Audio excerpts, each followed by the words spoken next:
அண்ணா திராவிட முன்னேற்றக் கழகம் பரிணாம வளர்ச்சி அடைந்து அமித்ஷா திராவிட முன்னேற்றக் கழகமாக மாறியுள்ளதாக திராவிடர் கழக தலைவர் கி வீரமணி கூறியுள்ளார். தஞ்சை வல்லத்தில் உள்ள பெரியார் மணியம்மை பல்கலைக்கழகத்தின் 37வது ஆண்டு விழா இன்று நடைபெற்றது. இதில் பல்கலைக்கழக வேந்தரும் திராவிடர் கழக தலைவருமான கி வீரமணி கலந்து கொண்டார். பின்னர் செய்தியாளர்களுக்கு பேட்டி அளித்த அவர், அண்ணா திராவிட முன்னேற்றக் கழகம் உருவாகி அம்மா திராவிட முன்னேற்றக் கழகமாக மாறி பிற்காலத்தில் அடிமை திராவிட முன்னேற்றக் கழகமாக இருந்தது. தற்போது பரிணாம வளர்ச்சி அடைந்து அமித்ஷா திராவிட முன்னேற்றக் கழகமாக மாறியுள்ளது என்று தெரிவித்தார்.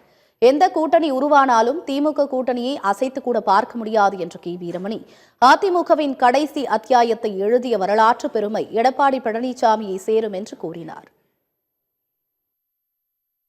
அதிமுக முதல்ல அதிமுகவாக துவங்கப்பட்டது. அதனுடைய இன்றைய கதி அமித்ஷா திமுகவாக முடிவு பெற்றது. ஏற்கனவே அம்மா திமுகவாக நடுவில் இருந்தது. அப்புறம் அடிமை திமுகவாக இருந்தது ஒரு காலகட்டத்தில். இப்போது பரிணாம வளர்ச்சியில எந்த அளவிற்கு கீழிறக்கத்துக்கு போனார் என்றால், அதிமுக அமித்ஷா திமுகவை ஆக்கி அவர்கள் நாங்களே கூட்டணி எப்போதெல்லாம் இருப்போம்னு சொல்லக்கூடிய அளவிற்கு வந்திருக்கிறார்கள். எந்த கட்டத்திலும் இனிமேல் பாஜகவுடைய கூட்டணி கிடையாது சொன்ன வீராதி வீரர் இவர்.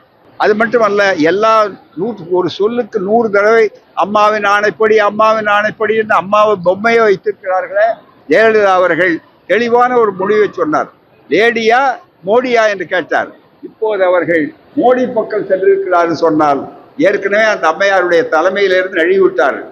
அவரிடம் கொள்கை இல்லை.